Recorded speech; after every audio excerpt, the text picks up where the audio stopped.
The star of today's video is a Craftsman 26-inch electric start, 2-stage, 208cc overhead valve snowblower.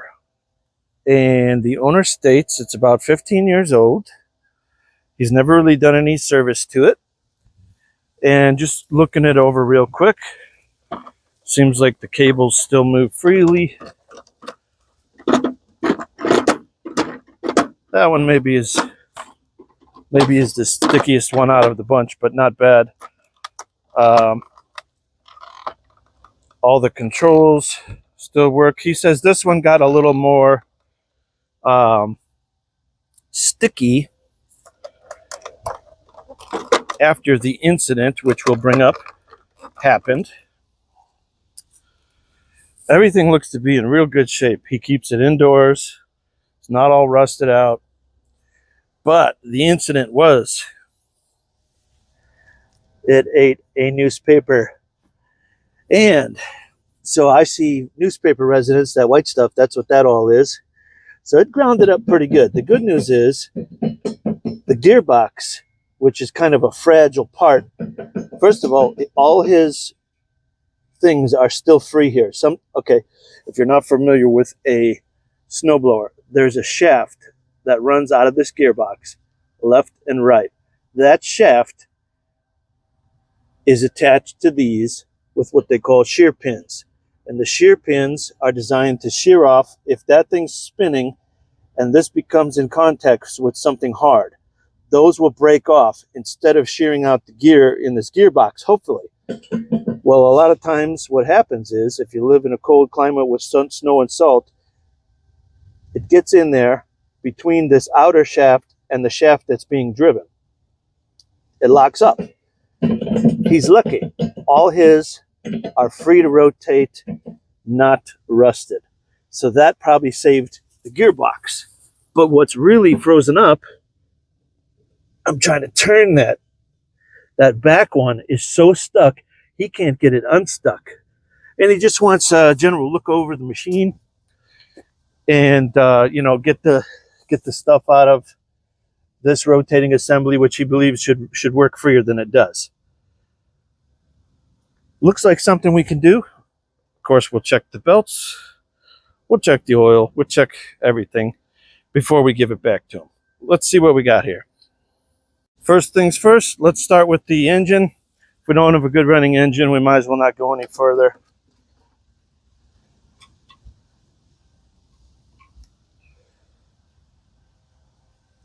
Just wiping that. And we are well over full. Not a problem. And our cap, I believe, is stripped. That's interesting. Fuel. Got some fuel in there. Can't smell it, but hopefully it's not too old. Let's see if this thing will run first, and then we'll work our way out from there. Let's get this girl ready for a start. We don't have a fuel shutoff, but we do have, that's choke. I'll start at full speed. Keys in it. Oh, I see something there. Our choke is completely rotted off. So that's not going to choke properly. I'm trying to make it work one last time, just so we can verify this is a viable engine. Yes, yes, yes, come on.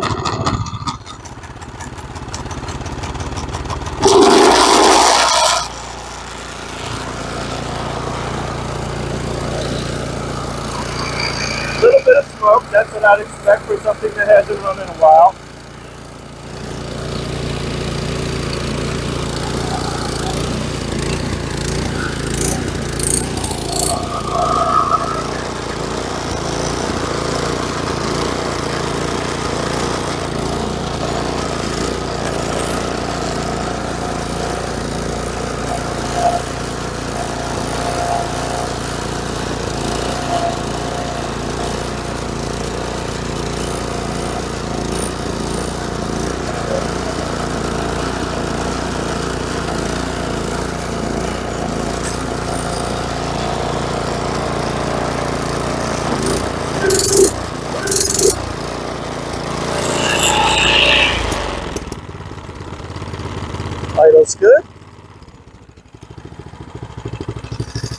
And what do we got to do to kill it? This one?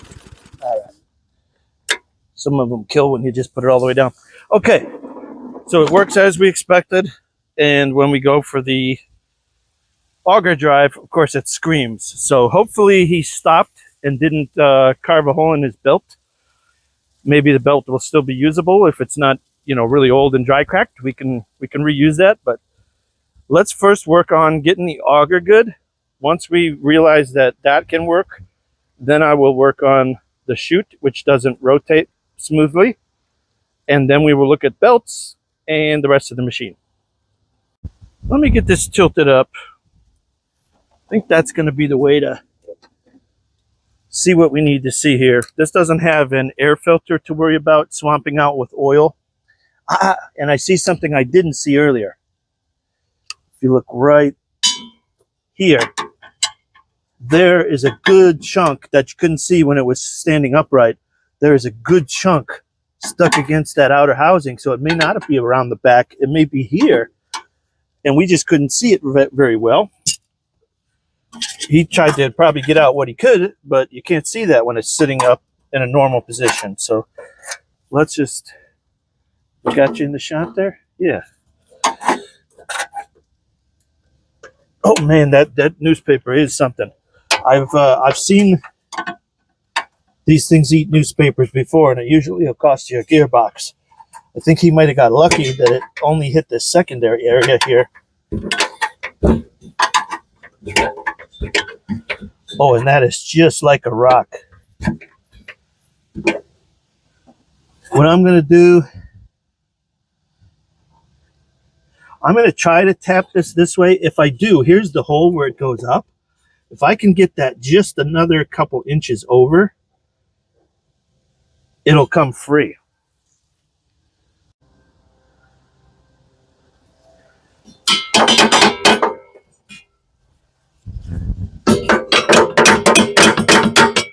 Who am I kidding? Okay, it's just going to be a matter of me digging it out, apparently, because that hitting didn't move it even a little bit. That is amazing how trapped in there that is.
Got it to move a little bit. Maybe now this is freed up a little bit more.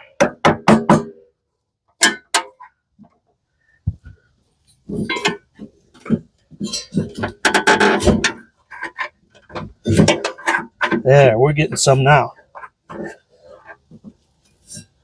Yep, that's a newspaper.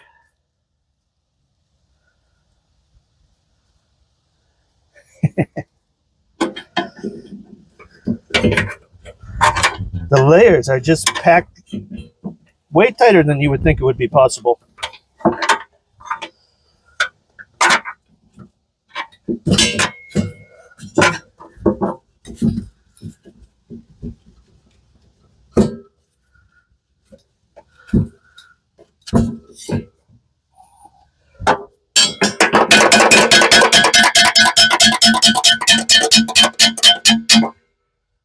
Oh, we're winning now.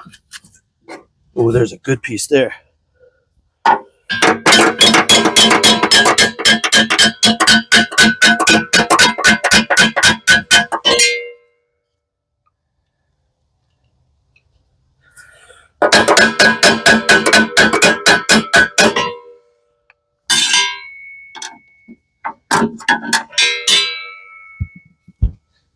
Now if I reverse rotation,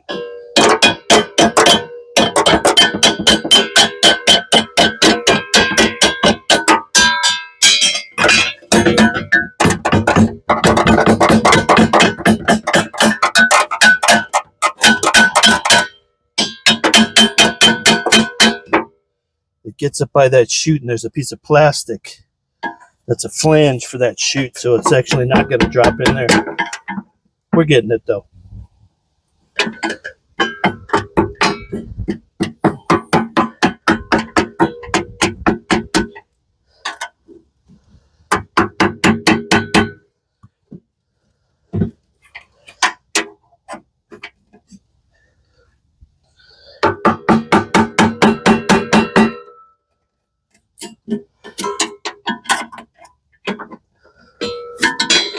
Yes, yes.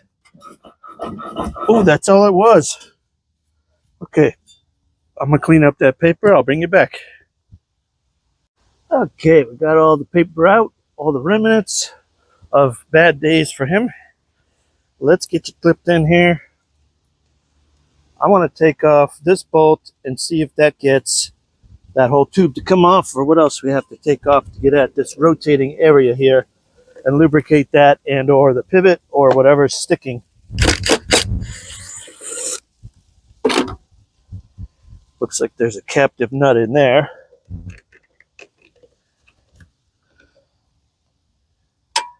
Did I take anything off at all? There's another bolt that goes down. That's got a wing nut on it.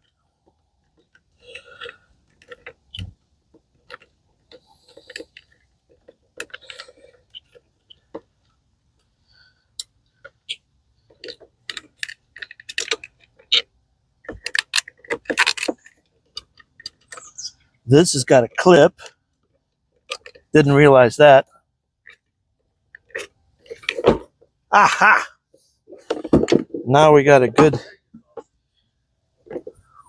thing here.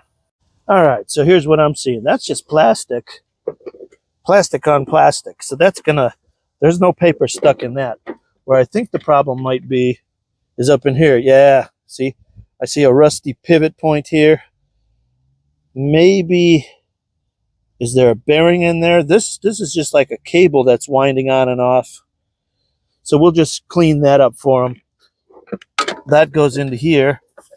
Yeah, it's just a little rust in the pocket here. I think that's all that's really happening here. So probably just some lubrication is going to fix this one. I don't think anything's really damaged.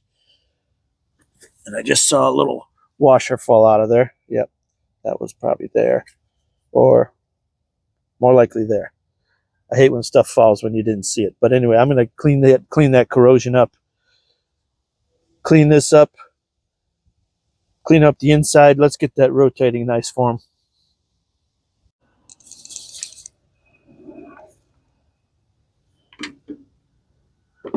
Just making sure that microphone's on. Ah, that spray can's about useless. And yes, I know there's a hack where you can put a air nozzle on the top, and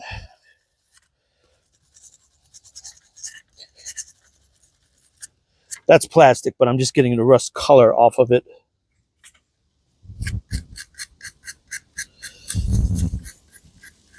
Yeah, there's some kind of grease in here, but it's got the rust attached to it now.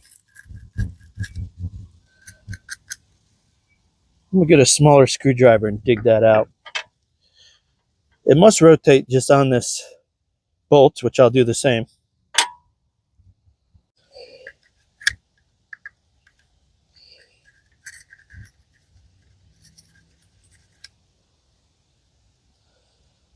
Just this kind of crusty, rust-laden grease, I'm going to call it. Very common. He's kept the rest of this machine in amazingly corrosion-free shape. If you're not from an area where they use snowblowers, we use salt on the roads here for melting. Ice, snow, whatever. And salt and metal make rust on anything it can get a hold of. Even your snowblower. You wouldn't think that little bit by the end of your driveway would do it, but it's enough. Let's try to make a little pass through out of this paper towel. It's getting some good stuff out of there. Yeah. Good. Okay. I got it all cleaned up in there the way I like it. Now, as far as that little washer, let's just give him a stainless steel one, huh? Why the manufacturer wouldn't have, I have no idea. I guess I really didn't have to take any of this apart because it had that clip, which I didn't know about.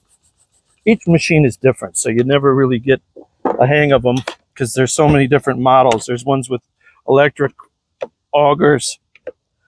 There's ones with manual levers.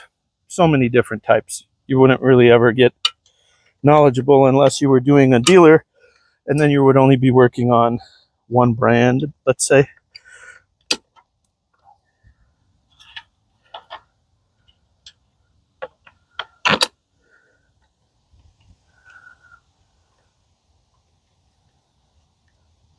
You would have really only had to take off that to release this, is what I'm saying. But actually, in my case, I did have to take all this out because I needed to get at this bolt. Oh, and mine doesn't quite fit. Let me get a little bit bigger diameter. Or was that even for that one? No, it really wasn't.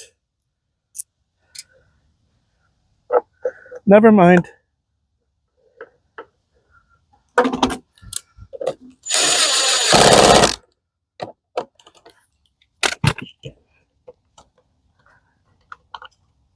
This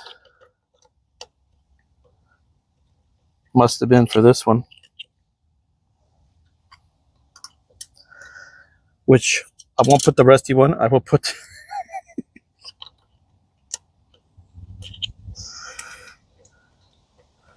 the new one.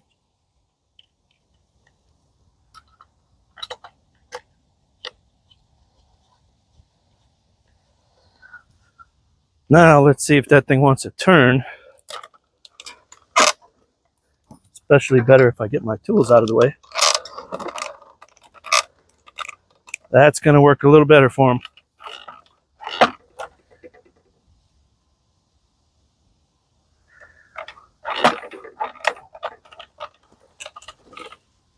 I got that bolt back out. I am going to put just a hair of grease on there.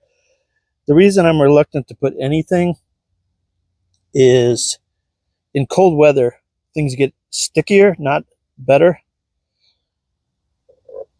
But I think in this case, it's needed because it looks like the factory did have some on there. I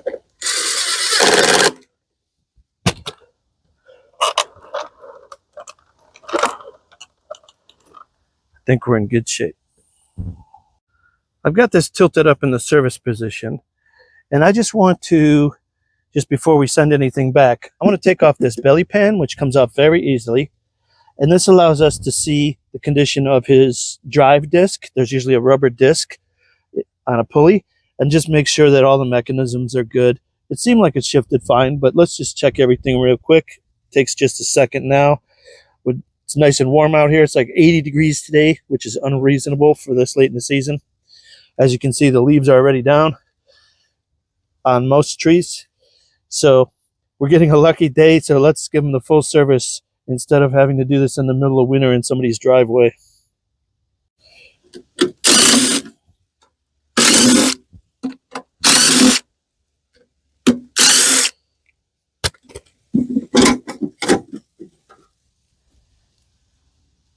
All right, and we can see here a lot of belt chowder particles. So most likely somebody's been ripping on that belt when it wouldn't want to move. Okay, here's that pulley I'm talking about, and it looks to be in fine shape. No rust on the shaft. Let's just watch how things move. Let me go with the shifter. Oh, it's like, yeah, it's like butter when it's not activated. So we are more than good there. We could see one thing. This has a belt, adjustable belt guide, but more than likely that belt there is all chowdered up because I see a lot of remnants of belt. Anyway, oh, what I was saying, this thing here, this is a rubber drive wheel. And if you're not familiar, all it does is this pulley contacts it, and depending on if it's in the small area or the large area, that's slow and fast. And when it goes on the other side, that's reverse. Very simple. His is in fine shape. No chunks missing out of it. No big check marks, checking cracks. I think he'll be fine for a while here. But that other belt is quite concerning, the amount of belt material I found. Most likely when it got stuck, he was trying to unstuck it and probably ate a little piece out of the belt. So we will inspect that. Belt covers here. There's going to be two belts. First belt for the auger drive, back belt, traction drive. Of course, the traction drive is not going to be beat on as much as the auger drive. So if there's any question, we're going to replace the auger drive one because that's the one where all the horsepower needs to go. The drive one is important, but it's unlikely to snap or slip if it fails. It's just not under that much stress. Two different sizes. Look at that. Oh, I'm going on with the wrong one. That's why I went for this one, but then I quit it. I don't know why.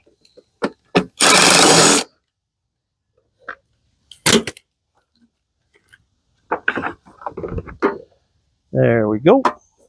Bring you around. We'll get a look at that belt. Got you zoomed up there in the belt department. Now, what I'm expecting to see is a big gouge missing out of this belt somewhere, where the motor's been spinning, but the belt has been standing still. That's more likely than not gonna be the case here.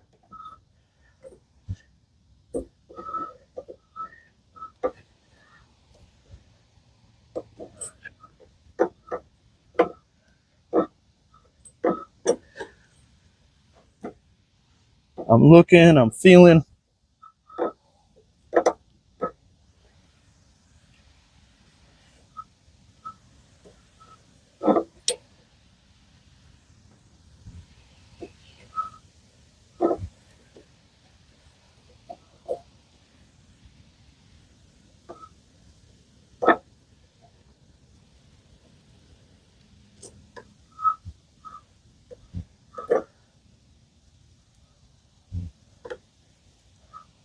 I'm not seeing the carnage I was expecting.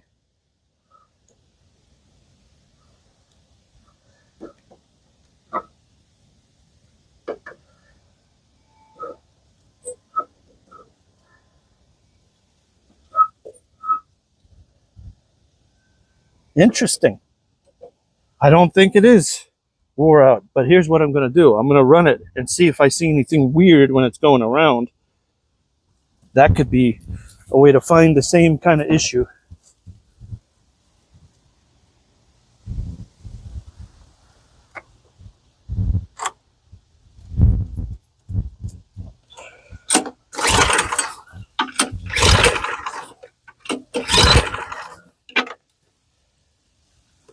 Of course, we're fighting the primer again.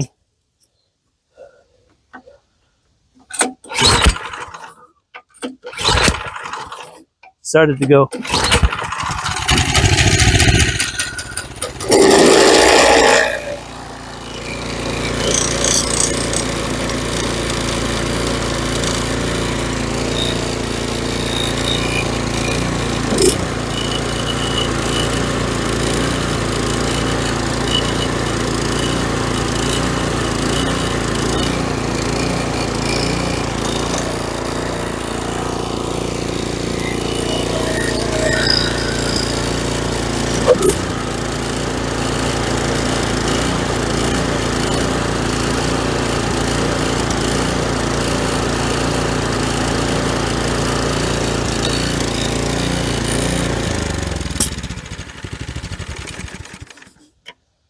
I'm going to replace that belt.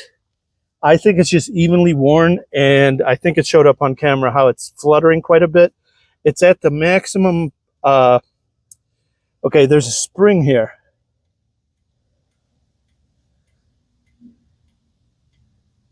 That spring right there at the tip of my finger, that's a spring. That spring isn't even getting pulled. When I pull tension on that, that spring isn't even pulling that belt all the way tight. It's not opening up any of the coils on the spring, which it should if that belt is the proper diameter. The way these really should go is you'll have it'll really start going by like here, and then you'll have some pressure on that belt to keep it tight at all times. If that belt gets wet, full of snow and ice, it's going to slip. So you need that tension, and it's going right now, it's going all the way, and it's still not even got any residual tension. So because I'm suspicious of that belt, he claims it's 15 years old, never been changed. The totality of this thing, I'm justifying the belt. Plus, look at the amount of free play it has, which is, I mean, it needs free play, but that tells you it's probably stretched to the max, and the inside of it is burned out. Another way to tell on a belt, if these belts are even with the top of the sheave, oftentimes that's how they are when they're new. So that would mean that this belt has worn into the groove. The other one, like I say, I'm much less concerned about. It is that way also, smaller than the pulley, but I'm much less concerned about it because that one uses almost no horsepower. It's just basically spinning the wheels, whereas this one's putting all the power to move the snow. So, gets a new belt. All right, I got it up on end again in the service position, I call it. And we're looking at the bottom. I've pulled the belt down through. Now we can see two things are holding it. This thing and the belt guide there. So let me get this thing out of the way. That one's an easy one. All you do is you hit the same lever to engage it, and that one comes up and out. So we got half of it out. And then this one, sometimes you can sneak these by. This one doesn't look like it's going to let us. So we'll just get this bolt out of the way. Got your way down here with me.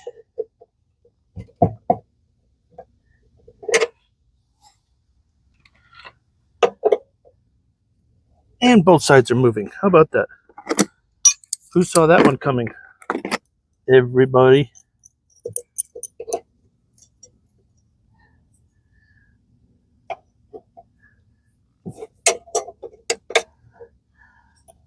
And I'm not going to make too much adjustment on that. I'm just going to get it loose enough to slide up and out so we can sneak the belt out.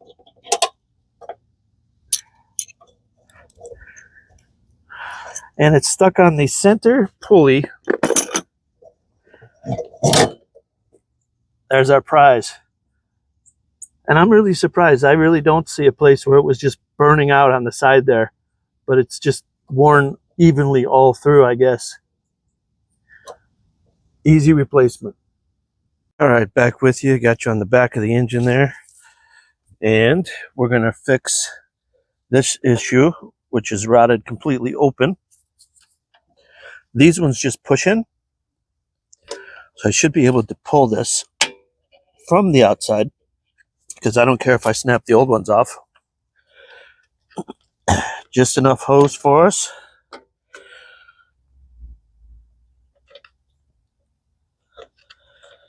Get that fully seated. Beautiful. Now for the belt. As far as the belt itself, here's the new belt, old belt. You can see this belt is substantially not as fat as this one because the sides are what rub on a belt. On this kind of belt, it's a V formation. So over time, yeah, they'll wear out on you. Even if the cogs are still looking good, even if there's no cracks, you can see where the belt, Cogs are still good, no cracks. But the sides of this are wearing off as you go. So it's not always just cracking and deterioration. You can't always just look and know that they're worn out. The V is a very particular angle that fits the angle on the pulleys. And this will drop way down in the pulleys and get real slack on you. I'm going to start by fitting it from the top, and we're going to probably finish on the bottom. I don't know how easy this thing is to fish. Some of these go down much easier than others.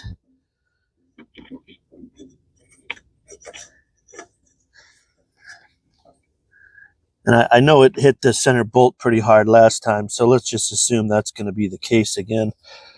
Okay, I'll just get it started here. I'll put it in the service position by tipping it forward.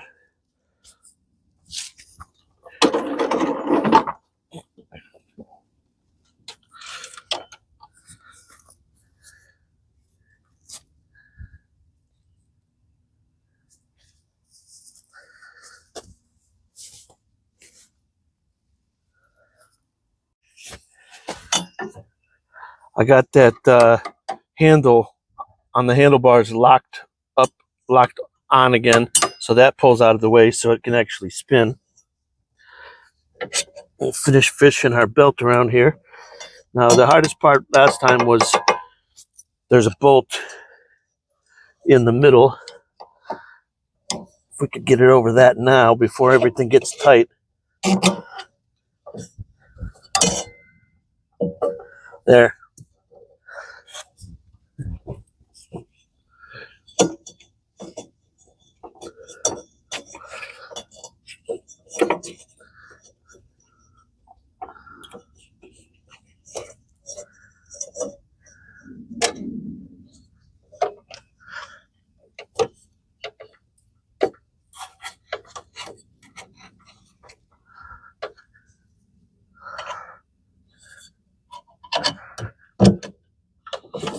There we go. Got it down here. I'm going to put the lock back in.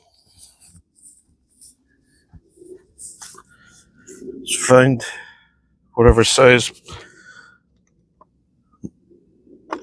wrench we were using.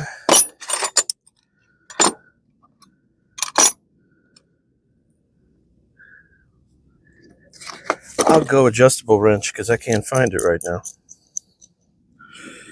This one.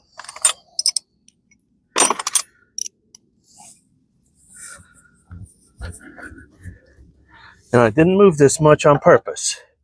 I didn't want to move it much. Then I don't have to readjust everything. I did it just enough to get it out.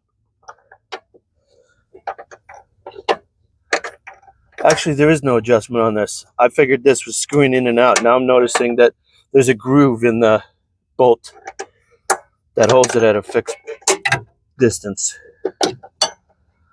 which actually makes more sense than what I was originally thinking. That you could jack it in and out using the bolt or the nut.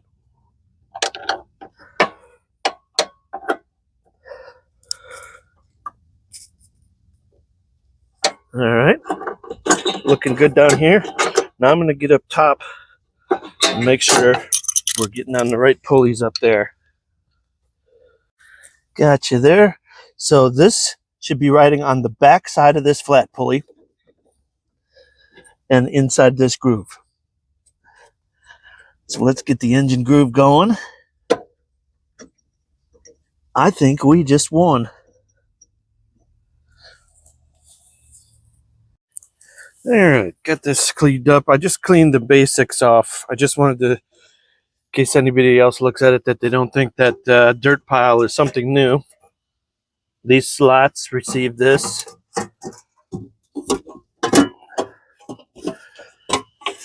I wanted to leave the oil on there if I didn't explain why I did that.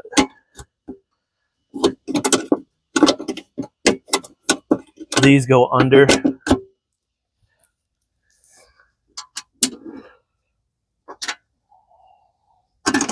The reason I wanted to leave the oil on there is to protect it from rusting.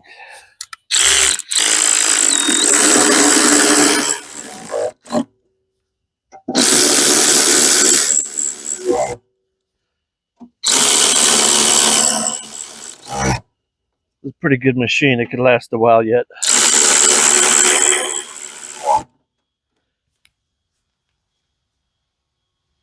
Let's see what it takes to get this to go back nicely. Oh, that was very anticlimactic.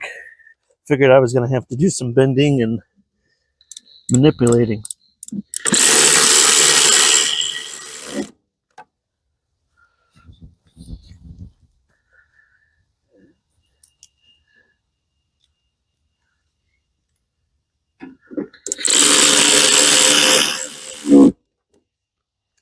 Now it's just a matter of trying this thing out. Give these tires just a little air just so they don't dismount from the rim from going low.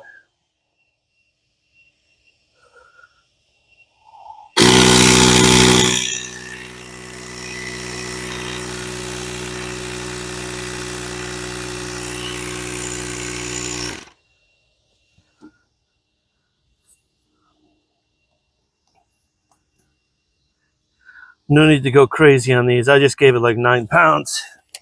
It's really all they need. A lot of off-roaders air their tires down to make them soft on purpose for better grip. And snow is slippery, so probably better to have it more flat than built up rounded. That's all I'm saying.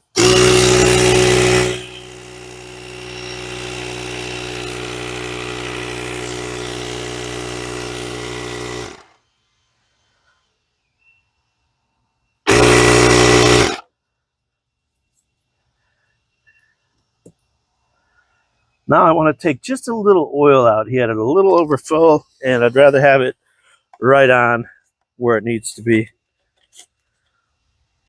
Let's see if I got it right. Oh yeah. Let's give it a start. I expect it to be a little difficult to start because I did have it in the service position, which would mean it would most likely have gotten a little oil into the cylinder. So she may smoke for a minute. Let's see. We got speed, a primer that actually works now. Keys in.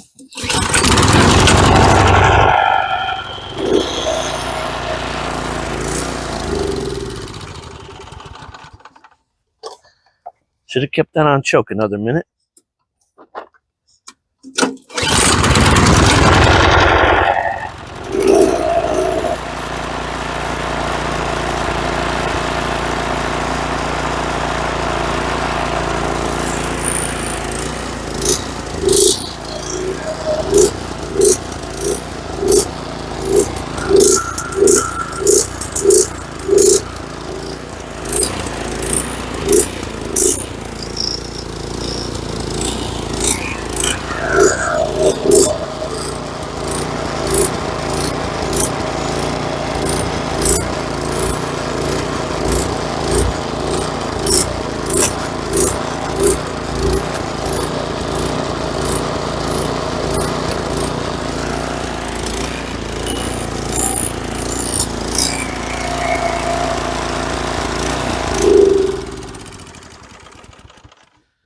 That's all a snowblower needs to do.